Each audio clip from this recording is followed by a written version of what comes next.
Why, hello there. Welcome back to the Fusion-only account. In the last episode, we summoned for our newest Fusioneer Aemeath, as well as going completely broke on her weapon, the ever-bright Polestar, which left us with more than our fair share of conflicted feelings. But regardless, personal feelings aside, in today's episode, it's finally time to build our girl Aemeath. And as per usual, we've saved up a surplus of 3,000 wave plates for this exact grinding session. We'll be ascending her, leveling her up, maxing out her weapon, and grinding for her best-in-slot Echo set, all in the pursuit of answering one simple question. Just how strong can our teenage fusion-wielding daughter be on a 3,000 wave plate budget? Well, folks, luckily, or unluckily, depending on your personal viewpoint, that's exactly what we're here to find out. So, without further ado, ladies and gentlemen, let's get grinding.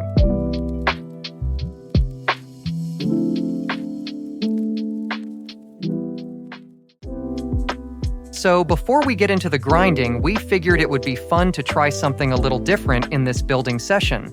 And that is actually taking the time to get to know our newest Fusioneer Aemeath, and in that pursuit, we thought what better way to learn more about her than to jump into the 3.1 story. 'Cause come on, how bad could it possibly be? Just look at her, such a bubbly, carefree girl. So surely her story quest reflects that type of energy, right? Right? Guys? The way I see it, he's only got until sunset. Why ruin his last day on Earth? The lad deserves to enjoy his final hours.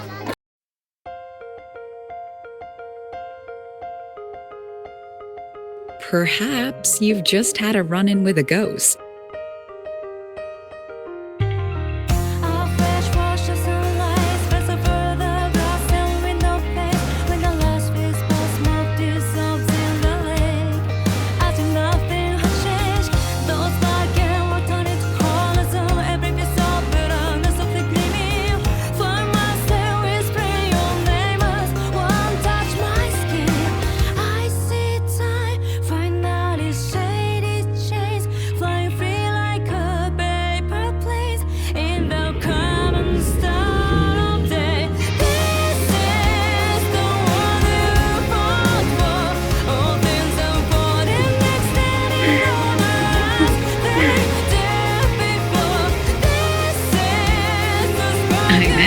Have you been out terrorizing those snowplow seals again?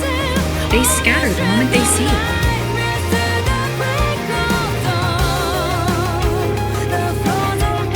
Keep this up, and it won't be long before there isn't anyone left in the Frostlands to play with. Have you finished your lessons? You start school soon. Maybe spend less time gaming,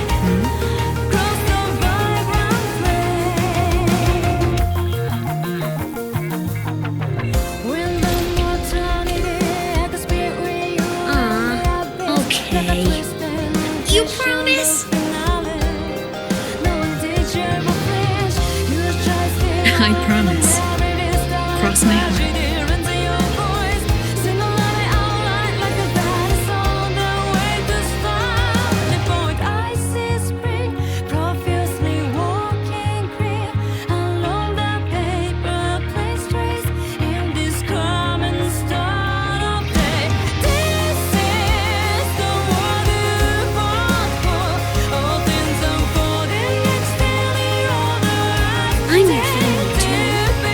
Until you find your real family.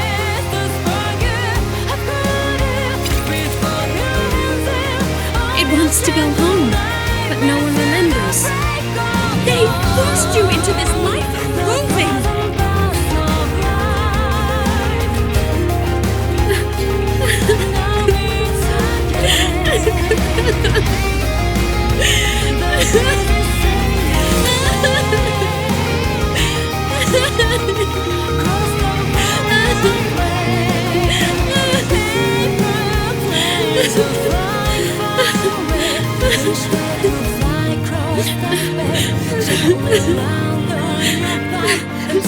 Producing. You'd better, because you're my most important audience today.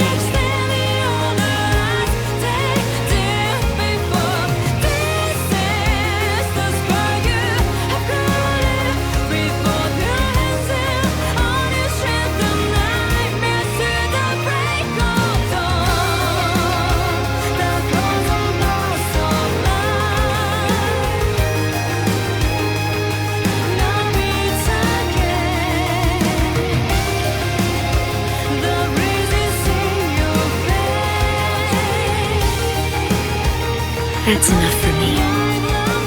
Now I can finally let go.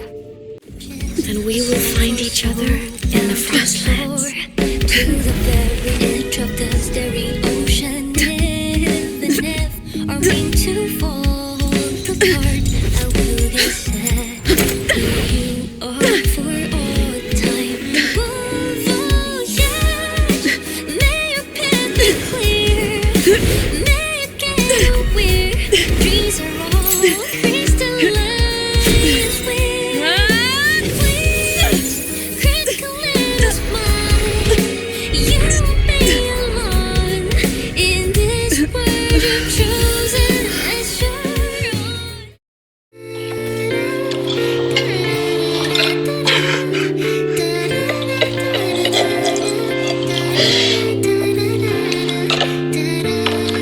I'm sorry.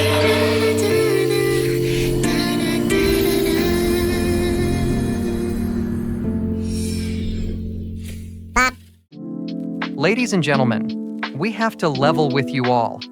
It has been a long time since a story has left us feeling this fulfilled. And no, we don't mean fulfilled in the sense of a happy-go-lucky, yay, everyone lives happily ever after with no repercussions. No, what we mean is that ever since finishing the 3.1 story, we're feeling something that most modern games struggle to inspire nowadays: investment. For the first time in a long while, we genuinely care about what happens next. The 3.1 story quest is without a doubt the strongest, most beautifully crafted story the game has ever produced. Especially after the rocky road that was Jinzhou. And as much as we love the Ragunna and Septimont stories, version 3.1 arguably stands above them all. In fact, no, it's not even a debate, it does stand above them all. Wuthering Waves 3.1 is what we would deem a masterpiece in gacha gaming storytelling. From beginning to end, it was a beautifully crafted story with nuance filled with moments that had us genuinely blubbering like a baby. And the ending scene, with the husk of Aemeath and that final spark of life, that was the perfect twist of the knife, and the final pluck of your heartstring that truly got you invested in her well-being. To say this story is definitely an experience we won't be forgetting anytime soon is by far an understatement. However, we may very well need therapy for this story in the future, but that's a future Biggs problem. But regardless, now that we've learned more about our teenage fusion-wielding daughter, it's time to get to the reason you actually clicked on this video in the first place: building our girl Aemeath. So without further ado, let's get to it.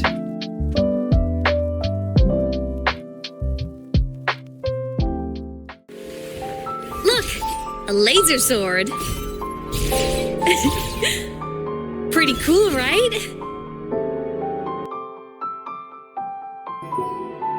Mech performance upgraded!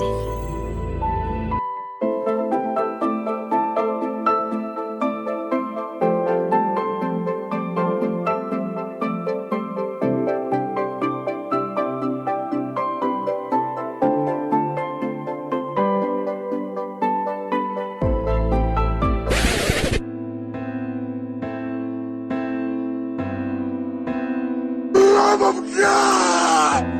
For the love of God! Please!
May this strength help the Exostrider keep watch over Lahai Roy for ages to come.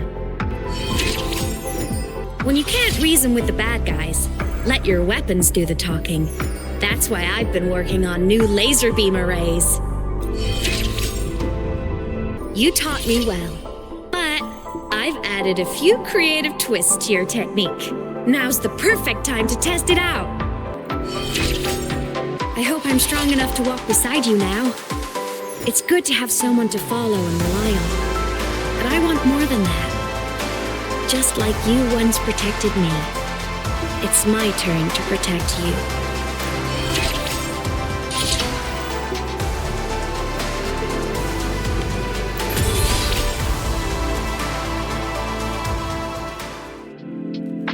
So, having fully ascended Aemeath as well as her weapon, it was time to move on to getting her some usable echoes and maxing out her skills.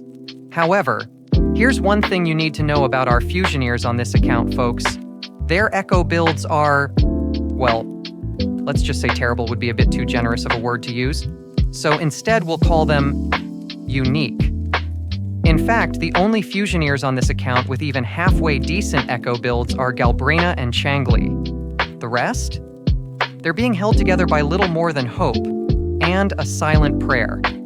We mean, poor Chixia and Encore are still running 4-star echoes simply because the stats are technically usable. So you can imagine our surprise when, during our grind for Aemeath, we were met with some downright revolutionary echo drops, the likes of which the Fusion-only account has never seen before.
All right, ladies and gentlemen. With Aemeath now fully leveled, it's finally time, after 15 minutes of farming and mild depression brought on by her story quest, it is time to put her to the test. So, we decided to take her for a spin in the new Ginningamir domain. And the results? Well, honestly, they were downright impressive. We generally had a lot of fun playing Aemeath during this test run. Everything from her animations to her distinct playstyles, both in and out of mech form, was an enjoyable balancing act. Even down to the Fusion Burst as a status effect. Now, while Fusion Burst itself does feel a little underpowered, especially compared to something like Arrow Erosion or Havoc Bane, it's honestly not a major issue, as we're fairly confident it's something our upcoming Fusioneer Denia will help improve through her kit. No spoilers, by the way, please. And despite its flaws, Fusion Burst was still incredibly satisfying to use, as we watched explosions tear through weaker enemies, giving Aemeath some area of effect to her basic attacks. And overall, it felt really good. Aemeath is surprisingly solid as a unit, and honestly, we were having a great time playing with her. So much so that for about 15 minutes between domain clears, we were just flying around, taking in the scenery, and just generally messing around, having fun.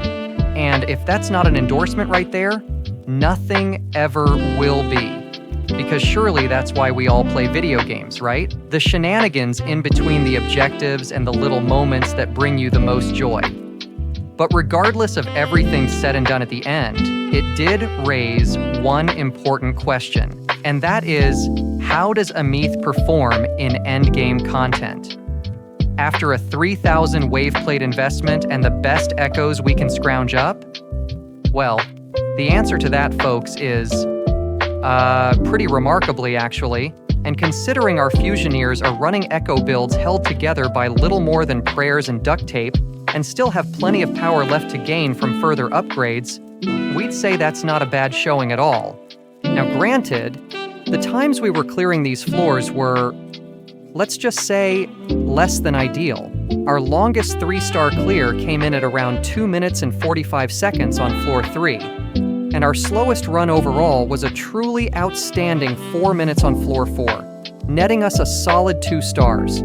But in our defense, this account does suffer from 2 major weaknesses: fusion immunity and fusion resistance. And, well, Scar had some exceptionally beefy fusion resistance slapped onto him, which dragged that fight out far longer than it had any right to. Yes, that is our excuse, and we are absolutely sticking to it. But regardless, our teenage fusion-wielding daughter did us proud. And all that farming we put into summoning and building her, it was definitely worth the effort. And with that, ladies and gentlemen, it's time to bring this video to a close. If you made it to the end and you feel like we've earned it, consider subscribing to the channel. It would genuinely mean the world to us, and it would be a pleasure to have you aboard. And until next time, ladies and gentlemen, take care, stay safe, and we'll see all you lovely people on the anniversary.